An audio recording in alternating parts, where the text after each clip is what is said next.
Assalamualaikum warahmatullahi wabarakatuh. Khamzat Chimaev pamerkan perubahan pada tubuhnya yang kian berotot.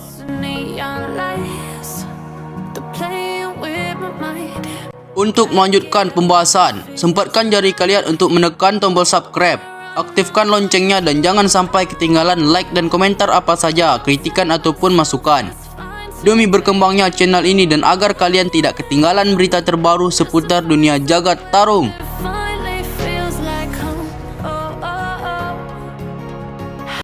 Kelakuan Khamzat Chimaev yang memposting fotonya di media sosial menjadi perhatian.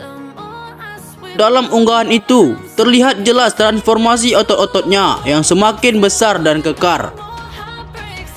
Foto tersebut sontak menjadi pusat perbincangan dari para penggemar jagat tarung.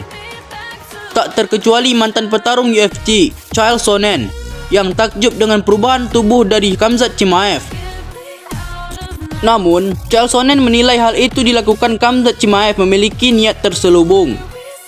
Pengamat jagat tarung tersebut mengira bahwa maksud dari foto Khamzat Chimaev itu adalah tentang tujuan petarung berjuluk serigala tersebut untuk fokus ke kelas yang dirajai Alex Pereira, kelas menengah, dan bukan di kelas welter lagi. Chael Sonnen berkata, "Anda mengambil foto dan mengunggahnya dengan maksud untuk menceritakan sesuatu ke orang-orang yang melihatnya. Apa cerita yang ingin Anda sampaikan? Dan jika saya harus menebak, maka cerita yang ingin dia sampaikan adalah kelas menengah. Ini adalah jagoan kelas menengah yang memberikan kode untuk ke kelas menengah. Dari mana perlawanan itu datang? Dari penggemar, promosi atau timnya?" Tutup mantan petarung UFC itu.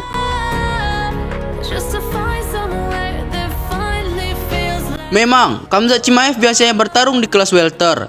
Namun, dia bisa juga bertarung di limit berat kelas menengah. Terlihat pada pertarungan terakhirnya pada UFC 279. Rencananya, Khamzat Chimaev akan dipertemukan dengan petarung gangstar, Nate Diaz, di kelas yang saat ini dirajai Leon Edwards. Namun, hal tidak terduga terjadi.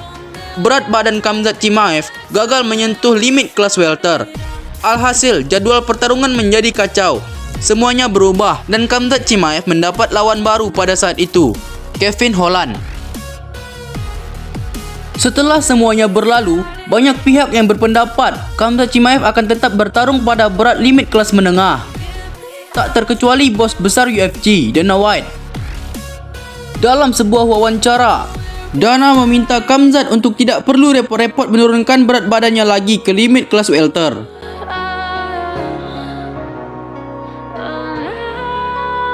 Dana White berkata, "Ya, itu adalah masalah. Saat Anda tidak memenuhi batas berat badan, maka itu adalah masalah. Kami harus mengamati dan memikirkannya. Yang jelas, yang paling pas untuknya adalah bertarung di kelas menengah. Jadi, mari kita lihat saja." Belum. Maksud saya, apa yang harus saya katakan kepadanya? Anda harus meminta maaf. Anda harus menjadi lebih kurus. Yang terjadi biarlah terjadi. Itu sudah terjadi. Tutup Presiden UFC itu.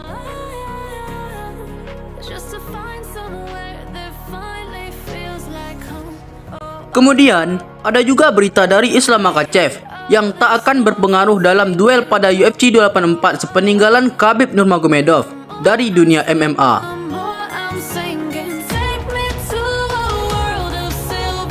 Komentator UFC, Jon Anik memberikan pandangannya tentang ketidakhadiran Khabib Nurmagomedov untuk menjadi mentor Islam Makhachev dalam pertarungannya mendatang. Mantan petarung yang memiliki rekor mentereng itu memang diragukan akan hadir mendampingi Islam Makhachev. Disampaikan Rizvan Magomedov selaku manajernya menyatakan ketidakhadiran pelatih Islam Makhachev itu saat acara tersebut. Hal itu terjadi karena pengumuman yang Khabib berikan beberapa waktu lalu.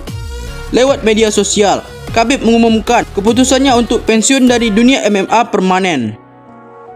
Sontak, hal itu menimbulkan pertanyaan tentang dampaknya bagi pertarungan Islam Makhachev. Biasanya, Khabib selalu menemani Islam Makhachev kala bertarung. Dan dampak itu kemudian dibahas oleh Jon Anik. Dia berpendapat kalau ketidakhadiran Khabib dalam acara itu tak akan menjadi pengaruh besar bagi Islam Makhachev. Menurut Jon Anik, Pelatih Islam Makhachev, Javier Mendes, sudah cukup untuk menjadi mentor dan menyatukan tim.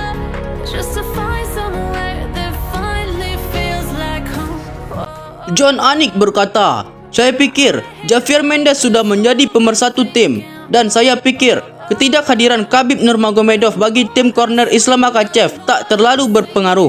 Setidaknya hal itu untuk duel lawan Alexander Volkanovski. Banyak dari kita melakukan pengorbanan," ucap John Anik.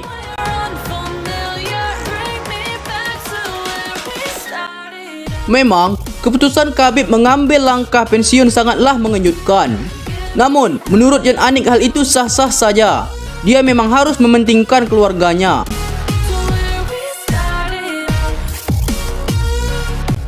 John Anik kembali berkata, "Saya pernah tidak pulang dalam sepekan.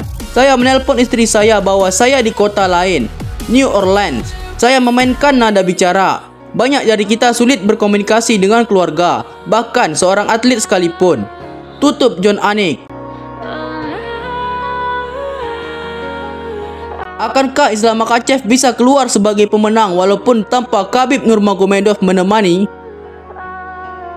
Sekian ulasan hari ini. Nantikan selalu berita dari channel ini supaya kalian terus mendapatkan updatean terbaru seputar dunia jagat tarung.